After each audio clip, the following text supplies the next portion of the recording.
Bien. Hoy vamos a hablar, es una cosa muy cortita, tiene que ver con una, ¿cómo llamarlo? Herramienta, metodología, dinámica, tantos conceptos hay que se aplican al tema de programar, de la programación. Y en diseño en particular, tiene un rol fundamental y debiera ser una metodología, un contenido, una dinámica, un concepto que ustedes manejen ya desde introducción al diseño. Obviamente debe ser así.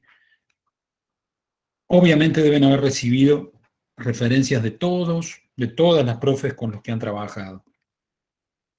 Porque la programación o el programa, la construcción de programas en diseño tiene que ver con una visión muy, muy particular de cada diseñador, de cada diseñador.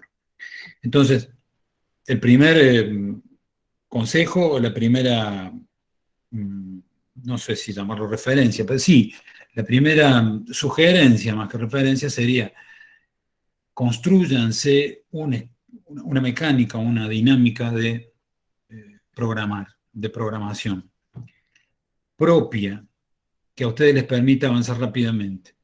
Para eso siempre viene bien utilizar los modelos de otros, pero ya a esta altura de la carrera ustedes deberían tener la propia, tanto para lo que tiene que ver con el desarrollo de productos, servicios, como para lo que tiene que ver con el desarrollo de procesos. ¿Algún feedback, por favor, de si el sonido se corta? Porque si se corta como el video se va a escuchar bastante fiero. ¿Algún microfonito que me diga si se escucha o no? Se escucha, se escucha. ¿Se escucha, Bien, profe? gracias. La tapa es una imagen de Freeman. Yo no lo conozco, no tengo el gusto, pero él, a fines de los 60 construyó este esquema de lo que para él era el proceso de diseño y cómo distintas variables incidían en su desarrollo. Esta imagen bastante caótica, es bastante ilustrativa, valga la redundancia con el bastante, de la complejidad del proceso de diseño. Entonces, era nada más presentarlo. Esto está es una ilustración del libro que yo tanto les he recomendado sobre métodos de diseño, que es el de Christopher Jones. Ahí no sé si alguien está queriendo entrar o es un aviso en el chat. Recuerden que en el chat no puedo ver nada. Con respecto a la música, en realidad yo Lonely, en realidad se pronunciaría Lonely Stranger, no lo escuchaba hace rato. Es un tema que me gusta mucho de Clapton, la versión que me gusta mucho de Clapton. Y pensé que tenía algo por ahí improvisado y no lo tenía. Sí, la versión del tema de Vincent, de Jim Vincent, de McCartney, Viva Polula, que es un clásico de música popular norteamericana. De los 50, viene de la infancia de Paul, y él generalmente reproduce esas cosas. ¿Por qué está acá? Una de las cosas más interesantes que el jazz ha podido incorporar en la música históricamente ha sido el valor de la improvisación, el valor de la creación, el valor de la creatividad, pero de manera sincrónica, no diacrónica, como generalmente se ha presentado en la historia de la música. O sea, se compone una cosa que en algún momento tiene un proceso creativo y eso se mantiene durante toda su vida, durante toda su existencia. Y después modificaciones con arreglos, versiones y demás, pero el jazz, el tango tiene mucho de eso también. Quizás todas las músicas de raíz negra, porque el tango en definitiva viene de los negros también, es un poco un desprendimiento del candombe. Todas esas músicas han venido a incorporar al universo musical la cuestión de la creatividad o de la improvisación, de la sincronía en la creatividad. Pero la creatividad se entiende, generalmente uno popularmente escucha, yo como no tenía idea de música, escuchaba a los músicos improvisar y decía, ¡guau, qué bárbaro! ¿Cómo hacen eso? En definitiva, hay mucho de programación y de previsión en la improvisación. Ahí está el solo de Macintosh, Robbie creo que era el nombre del guitarrista en ese momento, que era el mismo de una banda británica llamada The Pretenders. que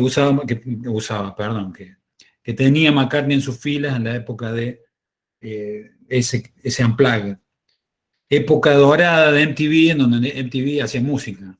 Era un canal de música y no lo que es ahora, que cualquier otra cosa. Y el solo de Wilcox, que es el tecladista histórico de McCartney.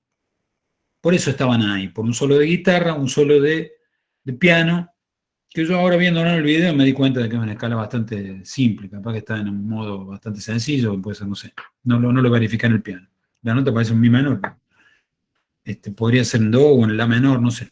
Ya lo voy a chequear después con mis escasos conocimientos. Pero digo, hay un ejercicio de improvisación en función de un programa previo. Hay un ejercicio de creatividad en función de una concienzuda construcción de un esquema que permite trabajar creativamente por encima de eso. Ese es el sentido musical de la tapa, acompañando a la gráfica esta caótica de Freeman. La única manera, gente, de ser creativos es tener un esquema suficientemente rico y sólido como base. Si no, es muy difícil. En estas etapas en donde tenemos que construir concretamente o materializar ideas, si no tengo una sólida base en función de la etapa de investigación y la etapa de contextualización, va a ser muy difícil.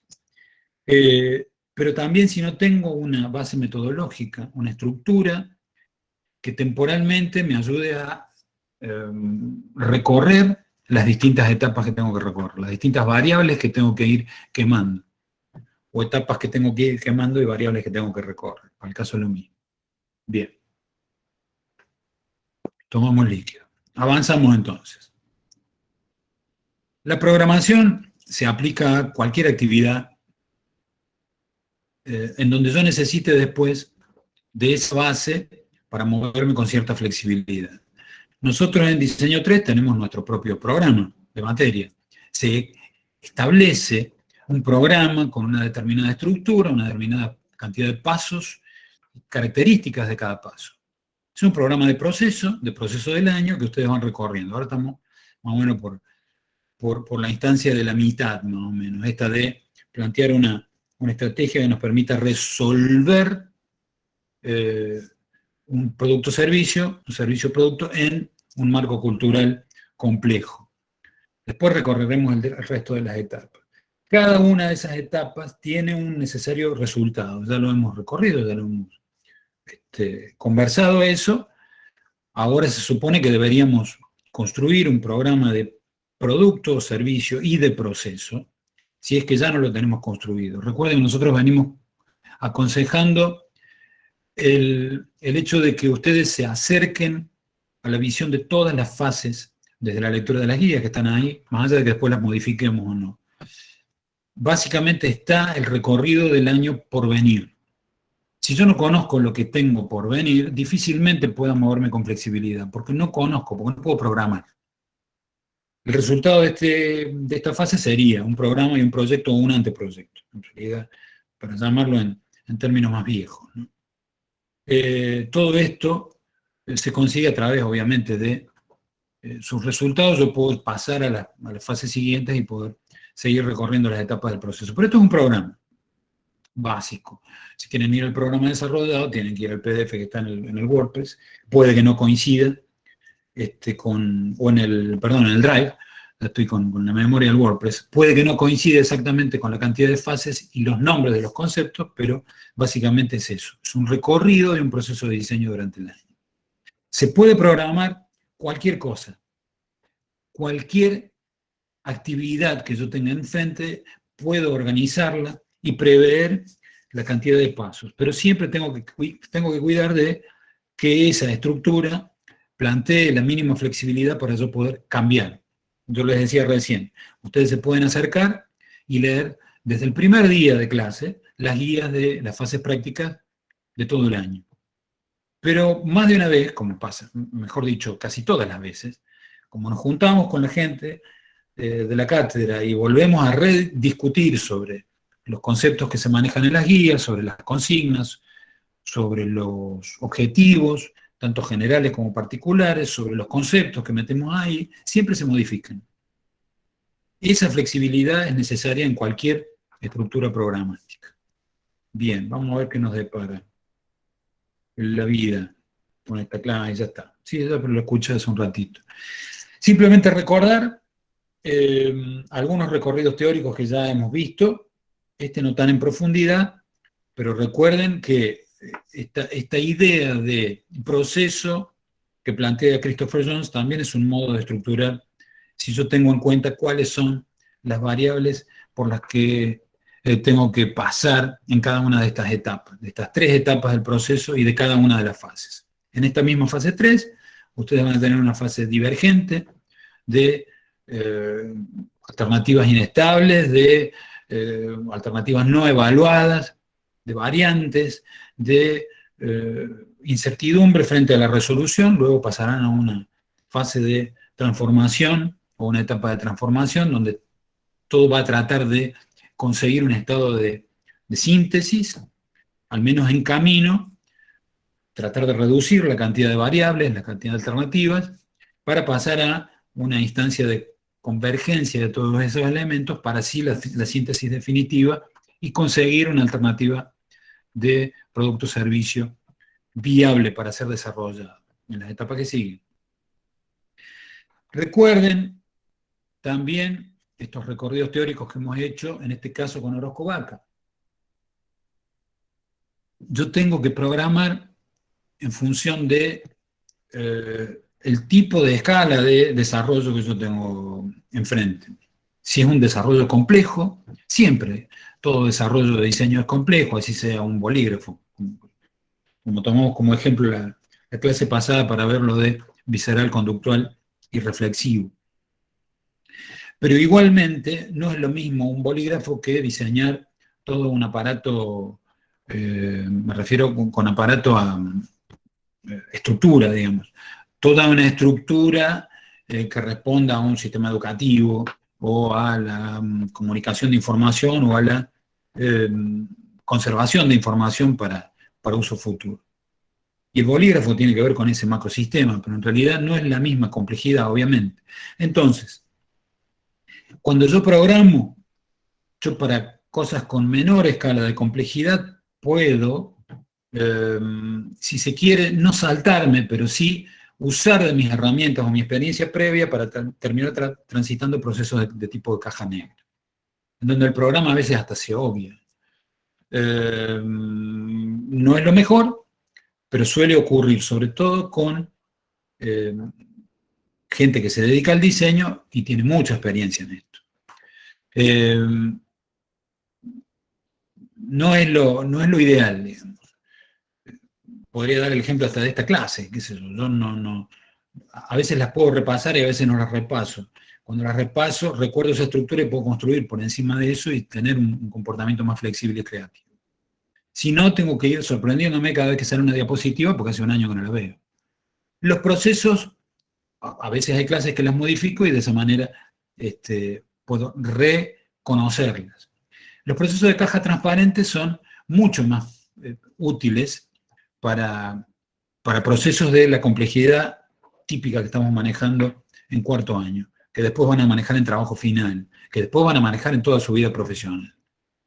Los procesos de caja transparente son mucho más útiles en función de que yo necesito tener a la vista todas las variables que intervienen y que condicionan a ese proceso.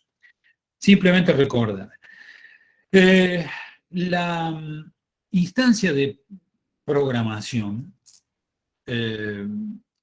perdón, acá aparece una frase que Orozco toma de Munari, esta cosa de que cuando alguien llega varias veces a un punto, una de las próximas llegadas traerá un método. Esto con respecto al tema de cómo construir su propia metodología de programación. Copien si quieren la mayor cantidad de metodologías que puedan, úsenlas. En algún momento, después de haber recorrido esos caminos con mapas ajenos, se construirán el propio. Se van a dar cuenta de que en definitiva tienen uno propio. Pero para eso hay que recorrer el camino la mayor cantidad de veces posible. ¿Dónde iría ubicado el programa en este esquema de divergencia, transformación y convergencia? En el caso de lo que está planteando Christopher Jones, seguramente es como una interfase, es como un paso interfase entre esos procesos de transformación de información y esos procesos de síntesis de información. Porque yo necesito, luego de la transformación, tener un esquema que me permita ordenar toda esa información para poder transformarla en una pieza comprensible, legible. ¿Qué dicen los cuyanos con respecto a esto? Yo lo presento siempre como ejemplo porque es una manera interesante de plantear el programa de diseño. Ellos plantean la programación, los cuyanos digo porque este es un trabajo de un equipo de investigación liderado por María Berta Quiroga, que es una diseñadora que ya falleció, de la Universidad Nacional de Cuyo. Ellos hicieron todo un trabajo que terminó en una edición de un libro que se llama Puntos Capitales del Diseño, de una editorial que se llamaba ComTools, que era bastante interesante. Publicaba algún material interesante y quedó ahí, me parece que no ha seguido trabajando lamentablemente, de una gente de Buenos Aires. Trabajaba con material de todo el país, inclusive hay libros de acá de Córdoba, publicados en esa editorial. Este es de un carácter bastante abstracto, ¿no? El libro en general. Eso se entiende porque la gente de Cuyo, a diferencia de nosotros que salimos del riñón de arquitectura, que es una carrera que se da como ínfolas de filosofar, pero en realidad es una disciplina práctica. Se trata de ladrillo con cemento y ladrillo encima. En definitiva, la construcción de espacios pasa por ahí, más allá de toda la carga que uno pueda darle o querer darle a esa cosa. En cambio, los cuyanos son como diseño industrial un desprendimiento de la Facultad de Artes. Esto da la prueba de que nosotros tenemos un carácter, los arquitectos también, pero la tenemos. Digo, y acá me pongo en rol de arquitecto. Nuestra disciplina tiene ese maridaje con del que yo hablaba con los de primer año a principio de esta semana, entre arte, artesanía e industria, entre una manera de expresar, una manera de construir y una manera de producir. Hoy hemos incorporado otro montón de variables a esa tríada marital, digamos, ese trío amoroso, justamente de Cuyano, como presentaron en el noticiero hace poquito esa noticia. Me pareció bastante frívola como presentación, pero no me voy a cambiar de árbol, como decía Julito Bianchi. Vamos a quedarnos en este. ¿Qué plantean los cuyanos con respecto al esquema de programación? Programa global. Uno lee todo el libro de los cuyanos y en realidad no tienen una metodología demasiado precisa como la que sí podamos encontrar en Christopher Jones o en algunos de los capítulos de Christopher Jones o en, qué sé yo, el libro de Ulrich o algún otro esquema de programación o el que vamos a ver en la diapo que sigue, que es el de teoría. Un programa global. ¿Qué ventaja tiene este tipo de cosas? Que lo que los cuyanos plantean es justamente un programa abierto que resulta muy flexible. Se me presenta como una serie de etapas que yo debo quemar, pero con la flexibilidad suficiente como para poder moverme con libertad adentro. Entonces, filosofar sobre el tema del punto o puntos de partida, eso ya lo han hecho. Eso tiene que ver con las primeras fases. Explorar o, digamos, indagar o investigar sobre las motivaciones de los usuarios, también lo han hecho. También han trabajado con validaciones desde ese punto de vista. Consideraciones ambientales, en algún caso las han tenido, las comunicacionales empezarán a aparecer, las tecnológicas también, y la resolución en función de valores culturales o de valores fundamentales, como le llaman los cuyanos, también aparecerán. Como se dan cuenta, es claramente un programa muy general. Casi que todo entra ahí y yo tengo permiso para hacer cualquier cosa. Y está bien. Ahora, no vendría mal acompañarme de otras estructuras un poquito más esquemático. Yo he sido muy crítico del esquema de programación de teoría, pero tiene justamente esas características de ser muy básico y esquemático y de esa manera permitir un recorrido mucho más cuidadoso de determinados elementos a la hora de decidir las características, al menos si no finales, tentativas de mi producto o servicio. Vamos a tomar el caso del ejemplo de una función, que es el que tengo preparado para la diapo, por eso lo volvemos a usar. Podría cambiarlo todos los años, mover la neurona, pero ya estoy acostumbrado. El tema de pelar papas. El tema de pelar papas es la tercera edad, que podría ser cualquier problema. Podríamos elegir algún problema más relacionado a lo que están haciendo ustedes, pero vamos con un ejemplo simple. En teoría, hasta el año pasado al menos, seguían trabajando con este esquema de condicionantes, requerimientos y premisas. ¿Por qué soy crítico yo de este esquema? Porque son conceptos que confunden un poquito, pero una vez que uno los entiende, empieza a funcionar bien. Todo lo que es la columna de condicionantes, a su vez se desdobla en lo que son factores y variables, y yo tengo dentro de los factores las tres dimensiones básicas del diseño que tienen que ver con función, forma y tecnología, pero dentro de cada factor, variables que me permiten avanzar sobre un rango mucho mayor de características. Justamente esas dimensiones, función, forma y tecnología, se bifurcan, se difuminan, se empiezan a abrir.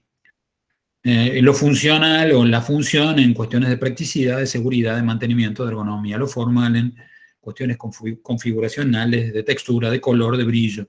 Las cuestiones materiales en cuestiones o las cuestiones tecnológicas en cuestiones de material, de métodos de producción, de costos y de resoluciones. Entonces, una vez que tengo ese esquema que ya es igual para todos, para cualquier producto que se me ponga, para cualquier servicio que se me ponga enfrente, luego yo tengo una temática en particular, en este caso vamos a pelar papas, yo todavía no entro en la tercera edad, pero en algún momento entraré, y empiezo a trabajar con esas variables dentro de cada factor o dentro de cada dimensión para poder plantear qué requiero y cuáles serían las directrices fundamentales a partir de ese requerimiento. Eso es fundamental, fundamentalmente lo que plantea este esquema. ¿Será lineal, esquemático y básico? Probablemente, pero es muy útil como para poder avanzar rápidamente sobre lo que yo necesito justamente como directriz, que sería la columna de las premisas. Acá nos vamos a apoyar después, ustedes vuelven a la clase cuando la subamos grabada, o si no, pero acá vamos a ir solamente sobre algunos y particularmente ahora sobre uno, para no demorar tanto. Yo dije que esto iba a ser corto y ya debe llevar bastante.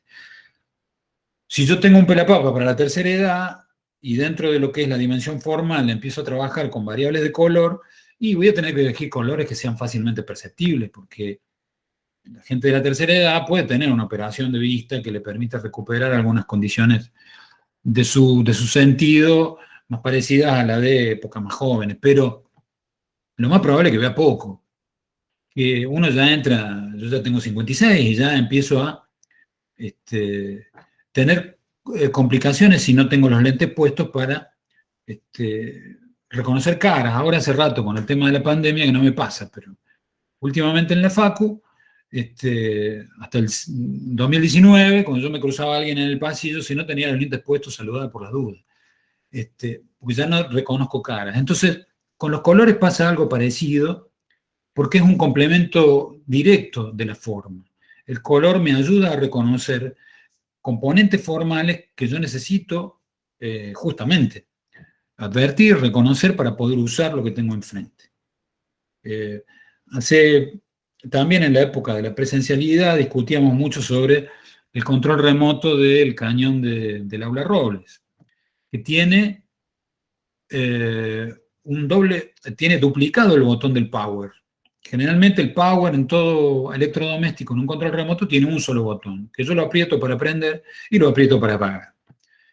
Este cañón tiene un control remoto en donde tiene sobre la izquierda, si mal no recuerdo, un botón rojo que es para prender y sobre la derecha un botón verde que es para apagar. A mí me resulta bastante confusa la interfase, porque se supone que el verde yo lo relaciono con el avance y el rojo lo relaciono con el detenimiento, con el detenerse, por una cuestión semafórica, qué sé yo, cultural. Por ahí el diseñador tenía otra idea en la cabeza, pero yo claramente reconozco al verde como encendido y al rojo como apagado. Si es que desdoblo innecesariamente un botón que culturalmente ya está instalado como un botón único, casi sin color, o a veces con un color verde o con un color rojo, yo lo aprieto tanto para prender como para apagar.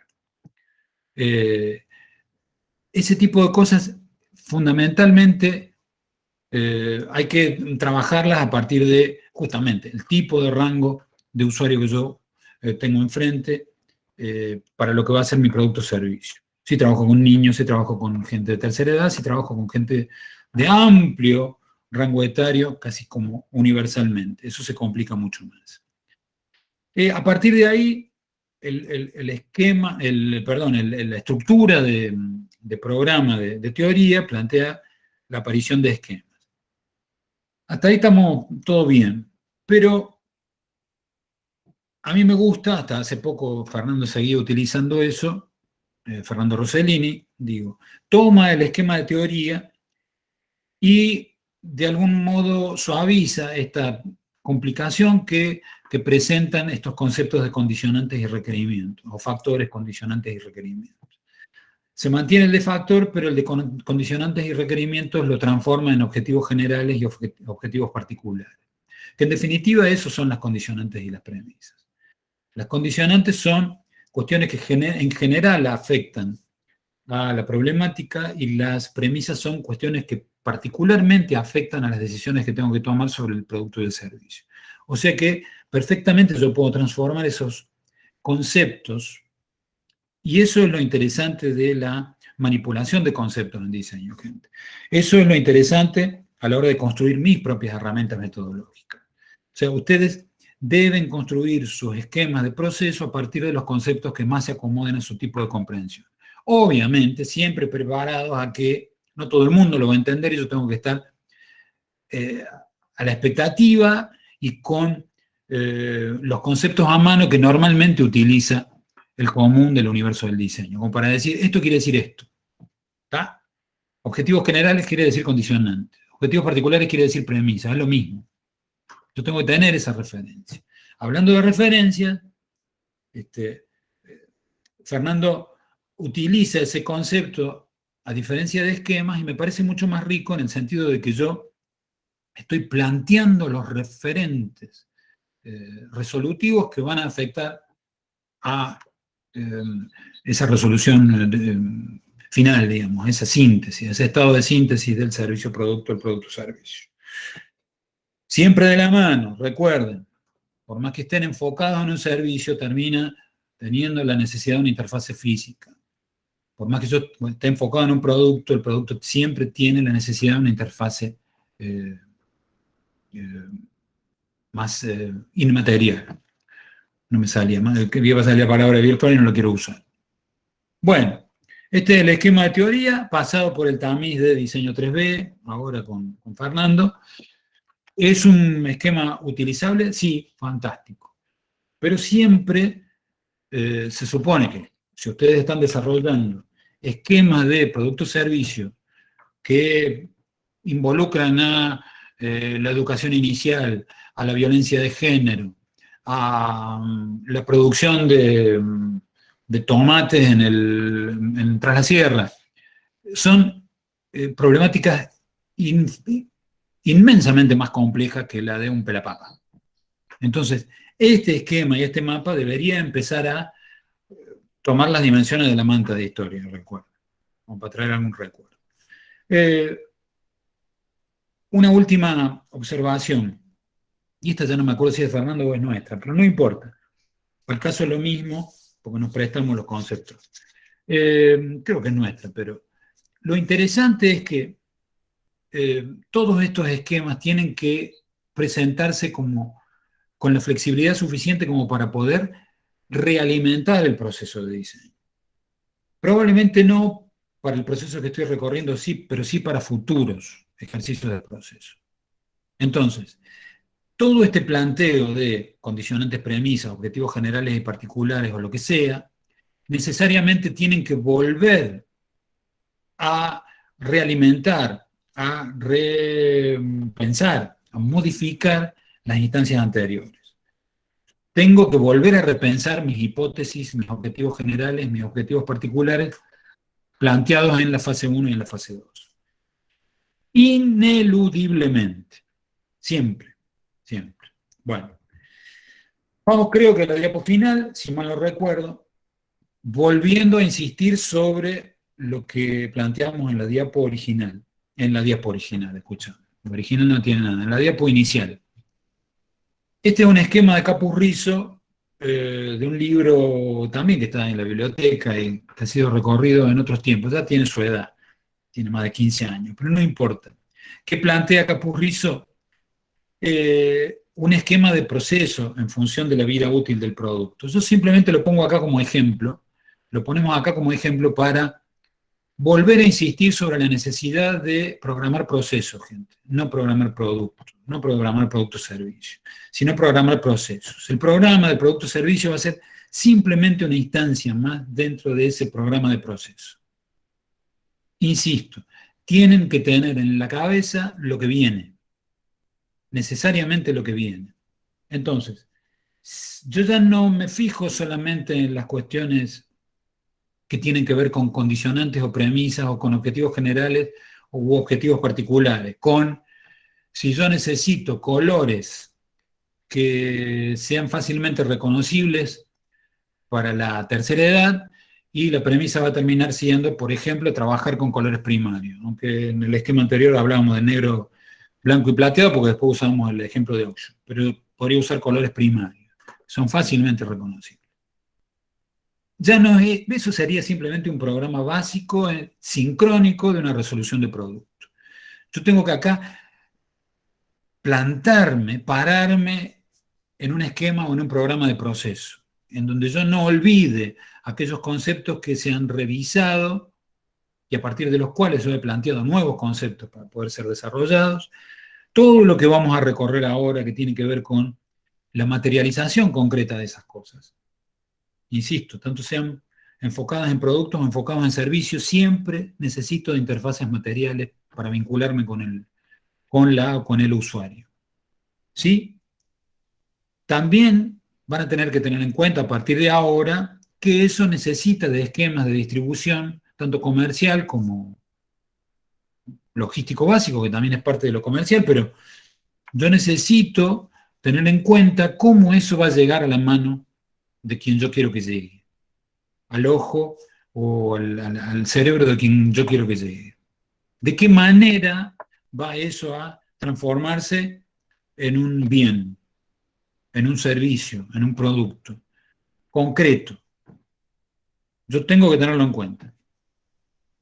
Hay montones de ejemplos de mala resolución, a veces porque tienen que ver más con engaño pichan. Hace poquito compré bueno, no, pero no voy a contar la anécdota porque no ilustra demasiado. Pero me engañaron a través de una compra de Mercado Libre de un accesorio para carga de batería. Me lo trajeron sin cable y me la tengo que arreglar yo. Ese tipo de consideraciones hacen que yo nunca más quiera comprar en esa casa, y lo mismo pasa con los productos o con los servicios en cuanto a, puede que me compren una vez, puede que me adquieran una vez. Yo desde el diseño también puedo pensar en esas cosas, en cómo resuelvo las cuestiones para que nadie especulando pueda desarmar mis sistemas de manera de venderlo por partes y trabajar de manera especulativa. Y ustedes me dirán, ¿y cómo hago yo con el recambio? Bueno, esa es justamente el desafío del diseño, en cómo resolver ambas cosas de manera eficiente. Obviamente van a tener que tener en cuenta, como lo tiene acá Capurrizo, en cómo se utiliza el producto en estas fases 5 y 6 que tienen que ver con la parte más de uso. Pero ya no solo pensando en la interfase directa en cuanto a comportamiento, en cuanto a uso, recuerden el esquema que planteamos en historia en el primer año, sino también a esto que hablábamos recién, con el ejemplo tonto del cable, lo que tiene que ver con la reparación, la reoptimización de determinados productos o servicios, la vida útil que tenga en función de el tipo de adquisición que se haga, el tipo de tecnología con la que se produzca, etcétera, etcétera. Y obviamente tener en cuenta desde ya qué va a pasar cuando eso deje de funcionar, sea un producto o sea un servicio. Tanto se habla de el diseño de lo inmaterial o de lo virtual, y la red debe estar tremendamente saturada, me imagino yo. Yo si quiero hoy puedo poner iba a decir el prompt, que es una expresión de la época del DMS, del DOS. Pongo en el buscador, digamos, de Google la dirección del blog de historia que teníamos hace, o del blog de diseño también, pero el blog de historia que teníamos hace, qué sé yo, no sé. Había uno que se llamaba Efemeritor, que era de efemérides. Y debe estar por ahí. Y eso es basura. Eso es desecho. Es memoria que ocupa los grandes servidores, es memoria que no se usa, es memoria que por ahí alguien... Y son cantidades y toneladas, virtualmente hablando, toneladas y toneladas y toneladas de memoria absolutamente inútil. Eso también tiene que pensarse. Entonces yo ahora me planteo, bueno, si yo lo creé, tendría que entrar y darle de baja. Este, probablemente tendría que hacer eso. En una de esas, desde el planteo, desde el diseño de determinadas plataformas, ya se debe estar trabajando obviamente con caducidad, pero está lleno de basura en el mundo virtual. Ni hablar en el mundo material. Estamos sufriendo eso de manera catastrófica, porque la tenemos a la basura acá en la Tierra y también dando vueltas por la estratosfera. Tremenda cantidad de cosas. Bien, le dije que era corto, pero se fue largo. Recuerdo la recomendación, acuérdense de Christopher Jones, este es el libro de los cuyanos, y este es el libro de Capurrizo que habla de ese proceso de vida útil, casi planteado como un esquema de cadena de valor también.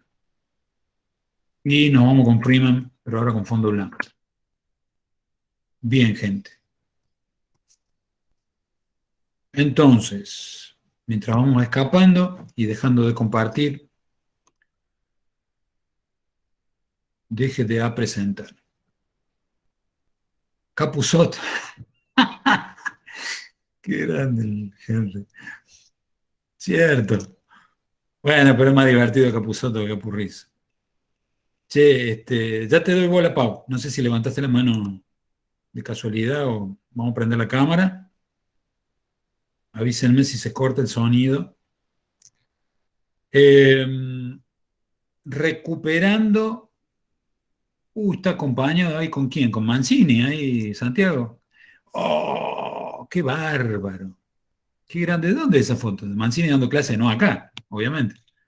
No, no es acá, pero bueno, me sirvió para las últimas clases de teoría. Está muy bien. De paso le puedo consultar dudas del teórico y esas cosas. Eh, acá tenemos al querido Henry, que ha tenido el privilegio, el placer de trabajar con él, digamos, de ser su alumno y trabajar en Europa, así que lo conoce bien, también lo conoce personalmente. Así que sáquenle el jugo cuando lo tengan ahí en el taller, el Henry, con el tema de Mancini, para que chusme un rato. Recuperando lo que planteamos al inicio, desde la música para acá, construyanse una base que les permita ser creativos. O sea, no es posible ser creativo. La tenía guardada, se no la contó nunca. Es porque es humilde, pero es chinchudo, pero es humilde. Es, es de bardear, pero es humilde. Este, sí, ya Sofi, ya va. Si no se construyen una base metodológica sólida para lo que tiene que ver con prever lo que tengo que resolver, difícilmente pueden ser creativos. Eso nada más. Por eso el ejemplo de la música. Hay 4 o 5 acordes que me permiten improvisar. Eso es lo que trajo el jazz. Bueno, el diseño tiene que ver mucho con eso. Bien. Sofi, has levantado la mano. Sofi. Ay, perdón, fue mi gato, no me di ni cuenta. ¡Ah! Me miró en el teclado. Claro, cuando miro la pantalla tenía la mano levantada, tenía activados los subtítulos, no entendía qué estaba pasando. No, no, no, fue mi gato, disculpen. Ay, bueno, pero eso está muy bien. Ahí por ahí, Alan anda con el gato por ahí también caminando por todo el escritorio. Yo como tengo la puerta cerrada, si no se me vienen los 5 perros, los 2 gatos. No, un gato, ahora ya no, el otro se lo lleva. El gato tiene una duda, como dice Santi. También déjenlo preguntar, pobrecito. Sí, anda acá dando vueltas, siempre que hay teóricos o cosas de la facu se queda por aquí dando vueltas y mira, así escucha, no sé, queda ahí mirando Eh, la compu. che, Profe, yo una, yo tengo una duda. ¿Cómo salieron las leonas? Perdieron, profe. Bueno, era de esperar. Con Holanda no han podido nunca, o casi Sí, nunca. re bien, igual de plata, es increíble. Pero son tremendas, son tremendas. Así que se acuesta en el teclado unos apuntes que están leyendo. Sí, todos los bichos. Bueno, profe, algo en... Sí, perdón, Henry. no, yo, Alan, Sí. tengo una duda con respecto al trabajo ahora, la guía. Eh, Ahora usted plantea que hagamos un programa de diseño cuando todavía no tenemos alternativas generadas, o primero generamos alternativas y después elegimos una y hacemos el programa, como hacíamos antes, digamos. Bien, viene bien la pregunta, Alan. Primero, lo que nosotros damos en los contenidos expositivos, o teóricos si se quiere, aunque son teorías de otro, tiene que ver con un complemento de lo que van haciendo en el taller, como para poder tener algunas herramientas más, fundamentalmente conceptuales. A mí, particularmente, no me gusta mucho dar recetas, primero porque no las manejo, porque tendría que estar laburando en la calle. Pero sí manejo un poco más las herramientas conceptuales que pueden ser un complemento. Entonces, vos me decís, todavía no tenemos alternativas y ya tenemos que construir un programa. Esto tiene que ver con los objetivos de la fase.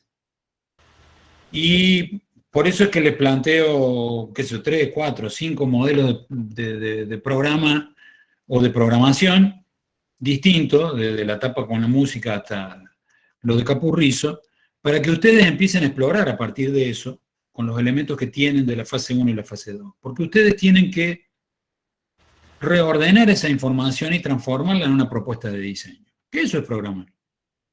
En definitiva, programar tiene que ver con acomodar los caramelos en el frasco para saber qué tengo y a partir de eso poder ofrecer esos caramelos como modo ordenado de oferta dulce en este caso. No pasa por otra cosa. El tema es cómo trabajar, con qué tipo de metodología. Eso tiene que ver con cada una de las propuestas, con cada uno de los procesos. Hay metodologías que se adaptan más o que necesitan más de estas cosas sencillas, de un esquema más plantado, centrado en el producto, y hay otras que necesitan un esquema mucho más abierto que me permita ver a la cultura en general y los comportamientos en general. Entonces, no tomes esto como una consigna directa, no les estoy pidiendo yo. Los que mandan con los pedidos son los dueños de los kioscos, las dueñas de los kioscos, que son la Pau, Henry y el Gera. Se me olvidaron los muchachos. Ellos son los que van mandando lo que van requiriendo de cada uno de ustedes o de cada uno de los grupos en la semana. Lo que uno hace es ofrecer complementos conceptuales o complementos teóricos. Y ahí, como dice bien claro los dos, tanto Henry como Pau. Henry dice, antes de tirar línea deberías tener programa para saber qué línea vas a tirar. Y el programa debe ser flexible justamente para esto que decíamos recién, para esta cosa de la recursividad, de volver sobre los pasos anteriores y poder reordenar esos caramelos de otro modo. Fundamentalmente te tiene que servir para avanzar y direccionar el trabajo. Todo lo que tiene que ver con programación tiene que ver con eso. El programa debería generar las ideas, permitir la maduración, como dice la Pau. Cuando la Pau dice maduración se refiere muy en sintonía yo me acuerdo lo que les solía decir cuando los tenía en el taller, hace muchos años. La maduración tiene que ver con tiempo de trabajo. Esto la analogía con la naturaleza es clara, digamos.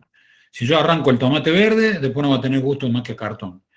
Si yo arranco el tomate maduro, habrá tenido el suficiente tiempo como para poder tener todos los nutrientes que le permitan tener el color y el sabor que puede tener ese tomate. Con el diseño pasa lo mismo. Si yo propongo antes de tiempo, sin tener todos los nutrientes que tienen que ver con el ordenamiento de toda esa cantidad de información que yo he recogido en la fase 1 y en la fase 2, voy a terminar haciendo propuestas inmaduras, por ponerlo en el mismo sentido. Por eso cuando la PAU dice permitir la maduración, el programa me permite ordenar esas cosas y permitir justamente reenfocar los nutrientes conceptuales que yo necesito y metodológicos para que la cosa se dé. Por ahí estoy enrollando mucho, pero es así. ¿Qué vamos a generar ahora? ¿Solamente es para generar alternativas o después ya me sirve para ya la alternativa seleccionada para más adelante? Lo que pasa es que en la fase 4 vas a terminar trabajando de manera mucho más puntual con una alternativa seleccionada. Ahora nos vamos a dar el permiso que necesitamos en esta fase del proceso de decir una etapa mucho más divergente, mucho más abierta, como planteábamos en las diapositivas. Yo trato siempre de traer los conceptos que venimos conversando recién para que se entienda para qué están puestos ahí. Necesito abrir el panorama como en una nueva etapa de divergencia dentro de la fase 3 que me permita abrir el panorama y decir qué posibilidad de resolución tengo. Dice la Pau ahí, en nuestro taller también fue necesario charlar sobre hasta dónde llegamos con esta fase. Es que es así, es una fase complicada en ese sentido. Tengo permiso para desarrollar ampliamente todas las variables o las alternativas que me salgan, pero en algún momento tengo que poner el límite, para no poder después, porque si no en la fase 4 voy a tener que decidir sobre 15 alternativas, 20 alternativas, no. Necesito decidir sobre 2, 3, Claro. una con variables o lo que fuera. El programa es para ustedes, no para nosotros. Es tu organización del trabajo, si no lo usás es inútil que lo hagan para nosotros. La Pau acaba de dar en el clavo. También con respecto a tu comentario, Alan, si vos me decís, ustedes nos están pidiendo, no le estamos pidiendo, le estamos ofreciendo una herramienta para que ustedes ordenen la información, para que ustedes trabajen de manera, ordenada. Es muy grande la cantidad de información que se maneja. Ustedes ya lo han visto en la fase 1 y en la fase 2. Es muy grande la cantidad de datos que se manejan. Hay que buscar metodologías que me permitan achicar ese abanico para poder trabajar con los datos que necesito. Es para ir plasmando la toma de decisiones también. Lo anterior lo dijo Henry. José G. Jaja. Nos reímos todos. En definitiva es eso. Como para ordenar un poco ahí, este programa, usamos, digamos, estos programas que vamos a usar ahora, es en base de los conceptos que venimos generando en la fase 2, digamos. En las dos fases, en la fase 1 y en la fase 2, en todas las fases previas del proceso. Bien. Porque seguramente las decisiones, cuando vos tengas que ponerte frente a los factores que van a incidir en tu servicio o producto, o ante los pasos por venir sobre cómo querés que esto se distribuya, cómo querés que se comercialice, cómo querés que se use en definitiva, cómo querés que sea su destino final, todas esas decisiones que van a tener que empezar a tomar ahora. Cuando vos te pares frente a eso, vas a tener que empezar a tomar decisiones que te van a modificar seguramente las hipótesis que planteaste, Claro. los objetivos que planteaste. Y está bien, eso es diseño. No hay que ser religiosamente obediente de lo que mi hipótesis dice, porque si es así, hago diseño lineal, y el diseño es recursivo. Yo tomé decisiones en su momento, las tuve que tomar en función de los elementos que tenía. Hoy tengo elementos nuevos. Y hoy, a partir de estos métodos de programación, que pueden ser lo que ustedes quieran, siempre y cuando no olviden las variables que intervienen. Una vez que tomo las decisiones, estoy teniendo elementos nuevos, porque la nueva combinación de viejos datos me ofrece nuevos resultados, obviamente. Obviamente. Y esto no lo he hecho. Todavía no lo han hecho. Bueno, algunos puede que sí, algunas puede que sí. Hay gente que puede estar acostumbrada a trabajar con con procesos anuales. O sea, cuando yo le decía a principio de año, háganse un mapa con el cronograma del año, péguenlo en la pared de la pieza, o del estudio, donde laburan, y pongan ahí todas las fases, con fechas de entrega. Eso ya les ordena la cabeza y saben que viene. Ni hablar de si leen todas las guías y ponen los objetivos de cada fase en cada uno de los cuadrados, porque saben qué objetivos van a tener que cumplir. Y cuando estén resolviendo la fase 1, van a tener en cuenta que para la fase 5 van a tener que comunicar. Y eso les va a modificar las decisiones que tomen en la fase 1. O sea, cuando yo más elementos maneje, obviamente más ricas van a ser las decisiones, pero para eso tengo que programar. No me queda otra. Voy a utilizar un ejemplo pavote que utiliza Bill Gates en un video, en un spot publicitario de unos, más de propaganda, porque no sé si era comercial, pero no importa. De una gestión, hace ya varios años, hace como 15 años, que encaró Bill Gates a nivel estatal en Estados Unidos, o sea, para qué, más que a nivel estatal, a nivel global, a nivel cultural en Estados Unidos, acompañado por mucha gente, para que en las escuelas secundarias se incluyera, para lo que nosotros escuelas secundarias, porque ellos tienen otro esquema, pero que en las escuelas, en las preparatorias, como le llaman ellos, se incluyeran los contenidos de programación. Para que las chicas, los chicos aprendieran a programar desde chicos. Desde chicos, para todo. En realidad la programación sirve para cualquier actividad de la vida. Y Bill Gates dio un ejemplo ahí pavote, pero puede servir, que decía que él aprendió a programar cuando entró en la secundaria, en la preparatoria, entonces como ellos tienen un esquema mucho más flexible en algunos estados, que le permiten en la preparatoria elegir las materias que van a cursar, una especie de régimen como el que tienen ustedes electivas, pero mucho más rico. Entonces, qué sé yo, ellos tienen, no sé, no me acuerdo cómo se llama en castellano, pero es como cómo manejar una casa, cómo poder cocinar, cómo manejar la economía del hogar, algunas cosas de, qué sé yo, procesos artesanales, música, teatro, y qué sé yo. Entonces el tipo elegía en función de a dónde iban las chicas que a él le gustaban. Eso dice él. Entonces, donde había más mujeres, él quería ir, y entonces programaba hacer las materias. Es un ejemplo pavote, pero es un ejemplo claro de cómo programar, de cómo construir un esquema que me ordene, según mis prioridades, las decisiones que voy a tomar. ¿Se entiende? Eso básicamente es programar. Entonces, cualquier método que yo use me tiene que servir para manejar la mayor cantidad de variables. Y para eso el tipo tenía que armar un esquema donde te aparecían el nombre de todas las chicas que a él le gustaban, el nombre de las materias que hacía cada chica que a él le gustaban, cuál le gustaban más y cuál le gustaban menos, cuál le daban más bola y cuál menos bola, si vivían cerca de su casa o si no, qué sé yo los elementos que ponía. Cualquier cosa, pero lo que el tipo se están riendo ahí, Pau y Santiago, Henry apenas una sonrisa, pero también, ¿okay? Difícil arrancarle. Lo estoy estigmatizando al Henry como chincho, pero no, es amoroso. Pero es un claro ejemplo de cómo programar. Bueno, ustedes ahora tienen que tomar otro tipo de decisiones, mucho más complejas que elegir clase donde esté la gente que a mí me gusta, sean chicos, chicas o chiques, no me importa. Maestro Bill, dice.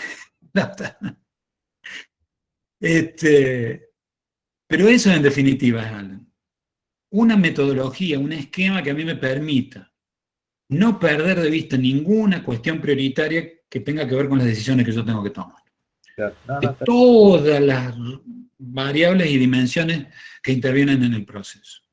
Sino que la duda también salió porque en los años anteriores, y bueno, en mi caso, por ejemplo, que yo estoy recursando, el año pasado la cursé la tarde, después de generar conceptos empezamos a generar ya ideas, las alternativas, y cuando elegíamos una, ahí hacíamos el programa de diseño. Y por eso se me mezcló ahora, porque no sabía cómo hacer un programa. Está bien, son maneras, Alan. O sea, nada dice, del mismo modo que cuando estábamos en la fase 1 y en la etapa de investigación, en todo lo que tiene que ver con contextualización, decíamos, hay gente que define los objetivos para después plantear las hipótesis, hay gente que define las hipótesis y de ahí desprende los objetivos. Son maneras. Para nosotros, en coincidencia con Pau, con Enrique, con Gera, pensamos en que primero hay que tomar o establecer un esquema que me permita acomodar, como digo vulgarmente, los caramelos para poder tomar la decisión de cuáles me como primero y cuáles me como después. Ahí el Henry, sí, perdón. Hola, ¿cómo andan? Hola. No, quería decir, por ahí hay veces que, recuerden que en años anteriores a ustedes los trabajos de diseño les daban el producto a resolver, y en este año ustedes tienen que generar la oportunidad. Entonces, cuando empezás desde la oportunidad, podés hacer un programa para llegar al concepto, porque todavía no tenés los conceptos, digamos. O sea, no tenés, no tenés la necesidad de satisfacer, no tenés nada. Si ya te dan el producto a resolver, bueno, sí, es más fácil, digamos, más probable que vos arranques el programa en fases más adelantadas, o sea, más Claro. hacia el final, digamos, ¿no? Porque inclusive te dan como un brief, y que no sé, por ahí me parece que se puso en el chat o me confundí. Y no, aparte, El porque consabido brief en donde vos te dan una lista de características y ya está. No podés zafar de ahí. O sea, no ejemplo, podés zafar de ahí. Depende de la Claro. creatividad que tengas como para poder zafar, digamos, usando el ejemplo de Wilcox con el solo de piano. Sí, perdón, Alan. no, que en la cátedra de la tarde, por ejemplo, el año pasado tenías que elegir un tema, por ejemplo, de la escuela, que era un lugar, mejor dicho, que era o el patio, o el aula, o la biblioteca, y en base a eso generar, digamos, ya la propuesta. Pero haciendo el programa de después, digamos. Pero Arrancamos, eso es un programa. O sea, claro, cuando te dicen, las condicionantes son patio, son claro, escuela, sí, son determinado rango de edad, ya hay un programa claro. sobre el que vos tendrás que construir después el tuyo. Sí, Pau, perdón. Bueno, igual es como para aclarar un poco más, voy a bajar la mano, porque en realidad yo lo que pienso es en lo importante que es entender cada uno de estos hitos dentro del proceso de diseño. Así como cuando definíamos el problema o en algunas metodologías el desafío, en otras oportunidades, conceptos, a la hora de hacer el programa, que también puede estar relacionado con el brief de diseño, tiene que ver con, básicamente, con algo que dijiste, José, me quedo con eso, porque, viste, dimos varias definiciones, pero es como para que quede ahí asentado todo lo que no tenés que olvidar de que tenga la solución. Entonces, en función a eso, lo podés tomar como lo que es el programa. Es una herramienta. Si vos la implementas a la hora, como te explicaba Enrique, en un proyecto porque se dio así, lo implementas para conceptos, va a estar definido en el nivel que te permita generar conceptos. Entonces, quizás no tenga las especificaciones, qué sé yo, tan detalladas. Va a ser un programa que llega hasta cierto punto. Si, por ejemplo, lo usás como, vos decís que tuviste una experiencia de usarlo así, después de generar ideas para el concepto, si vos ahí haces un programa, ya ahí va a estar también enriquecido con más cosas, y si vos seleccionaste una idea y después hiciste el programa, es posible que esa idea mute nuevamente porque vos te pusiste a pensar más especificaciones, avanzaste un nivel más sobre ese programa, y va a volver a mutar esa idea porque va a estar enriquecido de todos esos puntos que quizás te olvidaste, pero al repasar todo lo que tiene que tener o todo lo que te recuerda esta herramienta del programa, puede que digas, pero me estoy olvidando esto, y al final implique generar un nuevo abanico de ideas. Entonces, sí, eso, tener presente para qué te sirve, y de ahí sí va a ser implementado como una herramienta en la fase y en el nivel que esté acorde a tu proyecto. Todos los proyectos son distintos y siempre va a ser así. Siempre vas a tener que pensar cómo aplicar las herramientas. Perfecto, mejor explico imposible. Muchas gracias. Yo levanto la mano. Para no ser, para ubicarme, para no plantarme acá como el dueño de nada. Me estoy acordando, yo dejé de presentarlo así porque se planteaba confusión, pero alguna vez cuando hice una especulación conceptual y terminé con la tesis de la maestría y terminé en un libro. Yo imaginaba, tenía una hipótesis, justamente, que el programa de diseño era para la metodología, para el proceso de diseño, lo que la hipótesis es para el método de investigación. ¿En qué sentido?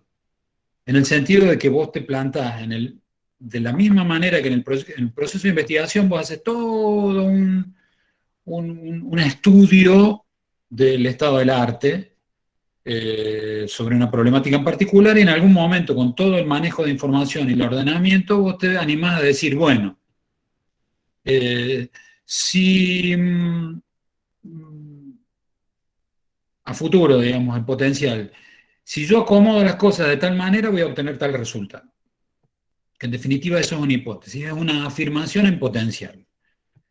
Si toda la gente cumple con el distanciamiento social y no hace reuniones clandestinas y qué sé yo, el virus no se transmite.